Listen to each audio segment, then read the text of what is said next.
एक महिला भरी जवानी में ही विधवा हो जाती है। जब महिला के पति की मौत हुई थी, उसी वक्त महिला ने एक तरह से कसम खा ली थी कि वह दूसरी शादी नहीं करेगी। लेकिन कुछ ही सालों के बाद उस विधवा महिला को एक नौजवान लड़के से दोस्ती हो जाती है। वह नौजवान लड़का इस विधवा महिला से कहती है कि चलो हम लोग घूमने के लिए कहीं चलते हैं। विधवा महिला भी इस नौजवान लड़के के साथ घूमने के लिए चली जाती है। इसके बाद इन दोनों के बीच में जो जंगल में कहानी घटती है, पूरे सोशल मीडिया पर इन्हीं दोनों का चर्चा होने लगती है। क्या हुआ था इन दोनों के बीच में घने जंगल में, जब आप पूरी वीडियो देखेंगे तो आपके भी रोंगटे खड़े हो जाएगा। यह सच्ची कहानी कहाँ की है, आइए समझते हैं। नमस्कार दोस्तों, मेरा नाम है अंकुश और आप देख रहे हैं क्राइम की कहानी क्राइम लीला। यह सच्ची कहानी मध्य प्रदेश की है। मध्य प्रदेश में एक जिला है अनूपपुर, और इसी अनूपपुर जिले के अंदर में एक थाना आता है चचाई। चचाई थाने के अंदर में एक गांव है बगही। इसी बगही गांव में राजेंद्र नाम के आदमी रहता था। राजेंद्र शादीशुदा था। इनकी पत्नी का नाम पूनम और इन दोनों के 2 बच्चे थे। इन दोनों की शादी 8 साल पहले हुई थी। राजेंद्र खेती किसानी करता था और अपने दोनों बच्चों, बीबी और राजेंद्र के साथ उनकी माँ और पिताजी भी रहते थे। इन सभी लोगों की ज़िंदगी बड़े मज़े से कट रही थी। सभी लोग हंसीपूर्वक से रह रहे थे। लेकिन साल 2022 में राजेंद्र को एक बीमारी लग जाती है। पूनम और उनके घर वाले राजेंद्र को इलाज कराता है, लेकिन राजेंद्र को इतनी गंभीर बीमारी थी कि वह दुनिया को छोड़कर चला जाता है। उसकी मौत 2022 में हो जाती है। शादी के सिर्फ 8 साल के बाद ही पूनम विधवा हो जाती है।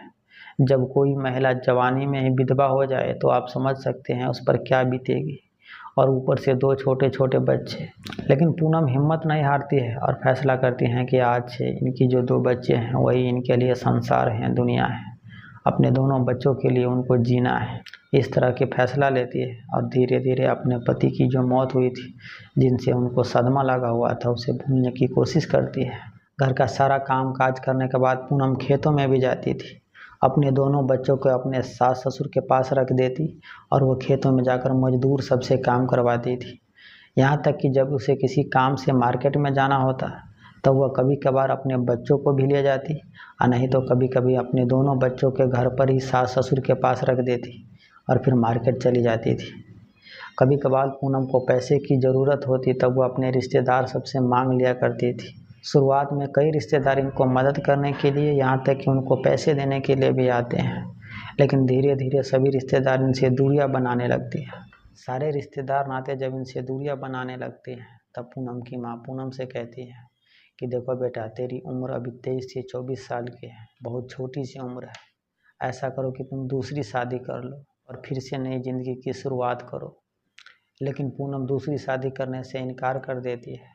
वह कहती हैं कि चाहे ज़िंदगी में कितनी भी मुसीबत आ जाए, उसका सामना करूँगी और अपने दोनों बच्चों के लिए जीऊँगी। किसी तरह से दुख तकलीफ काट कर अपना घर परिवार चला रही थी। दोनों बच्चों को भी पालन पोषण कर रही थी। 4 सालों का वक्त बीत जाता है। तारीख थी 9 मार्च 2026। पूनम पहले भी मंदिर में पूजा पाठ करने के लिए जाती थी, और जब भी वह मंदिर जाती या मार्केट जाती तब अपने दोनों बच्चों को अपने सास ससुर के साथ घर पर छोड़कर जाती थी। 9 मार्च 2026 को वह मंदिर में पूजा पाठ करने के लिए जाती है। उनके घर से कुछ किलोमीटर दूरी पर एक मंदिर था। उस मंदिर का नाम महादेवरा मंदिर। वहीं पर जाकर वह पूजा पाठ करने लगती है। करीब 9 साढ़े 9 के बीच में वह अपने घर से मंदिर में पूजा पाठ करने के लिए गई थी। दोपहर का वक्त बीत जाता है, शाम हो जाता है, लेकिन पूनम अपने घर वापस नहीं आती है। दोनों बच्चे अपने माँ के लिए रो रहा था। उधर सास ससुर भी काफ़ी परेशान हो चुकी थी। बार बार वह पूनम के फ़ोन पर फ़ोन लगाती, लेकिन हर बार मोबाइल फ़ोन स्विच ऑफ आ रहा था।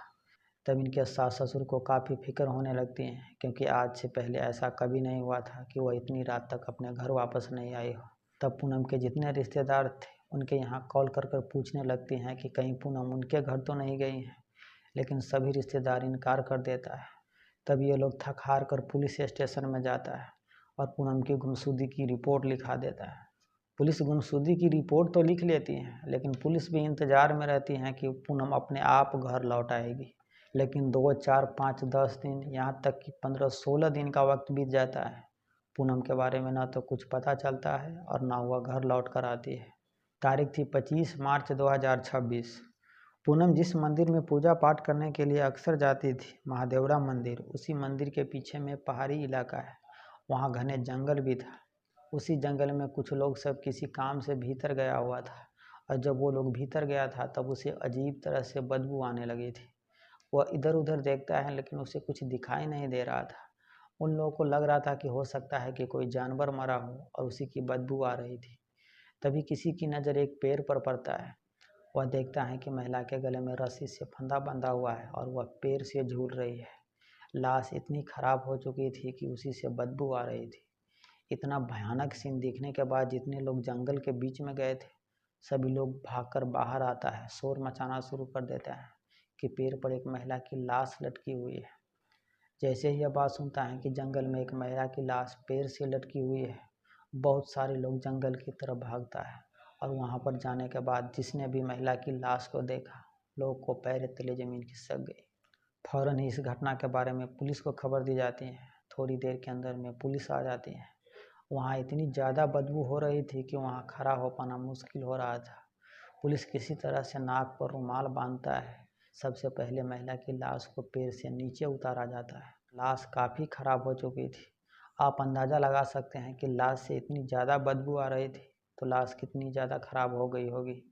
तभी एक पुलिस वाले को याद आता है कि साहब 10 से 15 रोज़ पहले एक महिला की गुमशुदगी की रिपोर्ट लिखाई थी, और इस लाश की हुलिया को देखकर ऐसा लग रहा है कि यह लाश उसी महिला की है।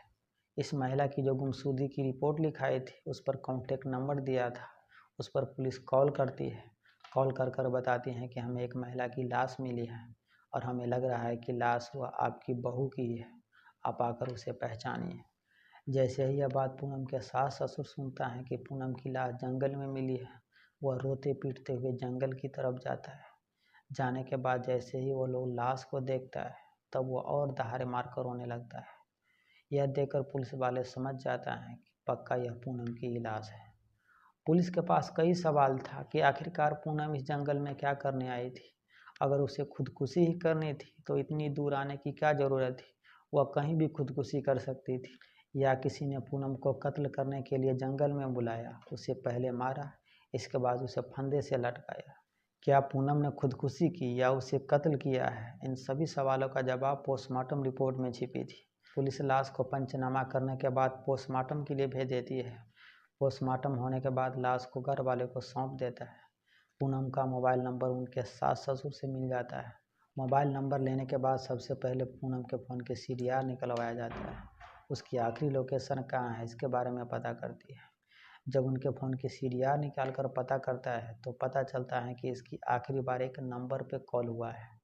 जिस नंबर से पूनम को आखिरी बार कॉल की गई थी उस नंबर से पूनम को तकरीबन 1.5 सालों से बातचीत हो रही थी, और काफ़ी लंबी लंबी बातचीत हो रही थी। पुलिस उस नंबर के बारे में पता करती है तो पता चलता है कि वह नंबर सत्येंद्र गुप्ता नाम के एक लड़के का है, जिसकी उम्र 25 साल है और वह रामपुर का रहने वाला है।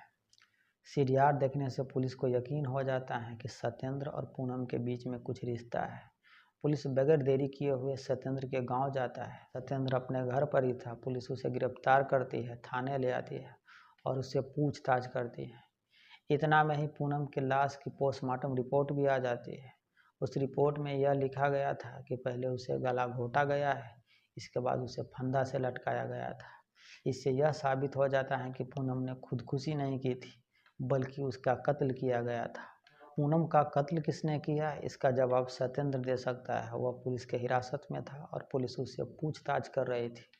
शुरुआत में तो सत्येंद्र इधर उधर की बात करता है, लेकिन जब पुलिस उस पर सख्ती करती है, लोकेशन दिखाती है, कॉल डिटेल्स दिखाता है, तो वह अपना जुर्म कबूल करता है और कहता है कि हाँ, उसी ने ही पूनम का कत्ल किया है। सत्येंद्र कहता है कि वह ऑटो रिक्शा चलाने का काम करता था। पूनम अक्सर मार्केट में आती थी और मार्केट का काम करने के बाद वो अपने घर ऑटो से ही जाती थी। लेकिन एक रोज़ रात हो जाती है और उसे अपने घर जाने के लिए ऑटो नहीं मिलता है। तब वो मेरे पास आई और मुझसे बोली कि मुझे घर जाना है, क्या आप मेरे घर छोड़ सकते हो। इस पर सत्येंद्र कहता है कि हम लोग का तो काम ही है लोगों को घर तक पहुंचाना, आप फिक्र मत करो, आप मेरे ऑटो में बैठो, मैं आपको घर पहुंचा दूंगा। पूनम सत्येंद्र के ऑटो में बैठ जाती हैं और अपने घर की तरफ जाने लगती हैं। ऑटो में सिर्फ 2 लोग थे, एक सत्येंद्र और दूसरी पूनम। दोनों बातचीत करते हुए जा रहा था। बातचीत करने के दौरान सत्येंद्र पूनम से कहता है कि आप हमारा नंबर ले लो और नहीं तो आप अपना नंबर मुझे दे दो। जब भी आपको कभी भी किसी काम की ज़रूरत हो, आप बेझिझक मुझे बता देना, मैं आपके लिए हमेशा तैयार रहूँगा। इस पर पूनम सत्येंद्र से ही नंबर मांग लेती है। कहती हैं कि तुम अपना नंबर दे दो, जब मुझे ज़रूरत होगी मैं तुमको कॉल करूँगी। सत्येंद्र कहता है कि अगर आप 12 बजे रात में भी फ़ोन करोगे मैं आपके लिए हाजिर रहूँगा। सत्येंद्र अपना नंबर पूनम को दे देता है। कुछ ही देर के बाद पूनम अपने घर पहुँच जाती है। इसके बाद सत्येंद्र ऑटो लेकर अपने घर चला जाता है। इन दोनों के बीच में जो ऑटो में रास्ते में बातचीत हुआ था, इससे पूनम को सत्येंद्र का बातचीत करने का तरीका बहुत अच्छा लगा। तब वह रात में सत्येंद्र को कॉल करती है। उधर से सत्येंद्र फ़ोन उठाकर कहता है कि आप कौन बोल रही हैं। तब पूनम कहते हैं कि आप बहुत जल्दी भूल जाते हैं, अभी 2-3 घंटा पहले आप ही के साथ ऑटो में बैठकर आई थी और आप इतना जल्दी भूल गए। उधर से सत्येंद्र माफ़ी मांगते हुए कहता है कि मैडम जी मुझे माफ़ कर दीजिए, मैंने आपका आवाज़ फ़ोन पर नहीं पहचान पाया। इस पर पूनम कहते हैं कि माफ़ी मांगने की कोई बात ही नहीं है। इस तरह से इन दोनों के बीच में बातचीत का सिलसिला शुरू हो जाता है। बातचीत से दोनों में दोस्ती होती है, दोस्ती प्यार में बदलती है। पहले पूनम सप्ताह में 1 बार मार्केट जाती थी, अब वह सप्ताह में 3 बार मार्केट जाने लगी। तो वह ऑटो में बैठती और उसी के साथ घूमने फिरने के लिए जाती थी। अलग अलग जगहों पर जाकर इन दोनों के बीच में संबंध भी बनना शुरू हो चुका था। इस तरह से चोरी छिप के संबंध बनाने का सिलसिला 1.5 सालों तक इन दोनों के बीच में चलता रहा। पूनम सत्येंद्र को अपने बारे में पहले ही सब कुछ बता चुकी थी। वह बता चुकी थी कि वह विधवा है और उसके 2 छोटे छोटे बच्चे भी हैं।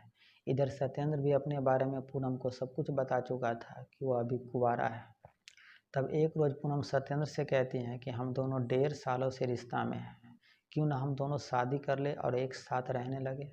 जैसे ही वह सुनता है कि पूनम उसके साथ शादी करना चाहती है, वो भी 2-2 बच्चों के साथ, तब सत्येंद्र को कुछ समझ में नहीं आ रहा था कि वह क्या जवाब दे, क्योंकि वह तो सिर्फ टाइम पास के लिए उसके साथ दोस्ती की थी, उसके साथ संबंध बना रहा था। इस पर सत्येंद्र शादी करने से साफ इनकार कर देता है। कहता है कि हम दोनों के बीच में दोस्ती है, मैं मानता हूँ कि तुम्हारे हमारे बीच में संबंध भी है, लेकिन इसका यह मतलब नहीं कि मैं तुम्हारे साथ शादी कर दूँ।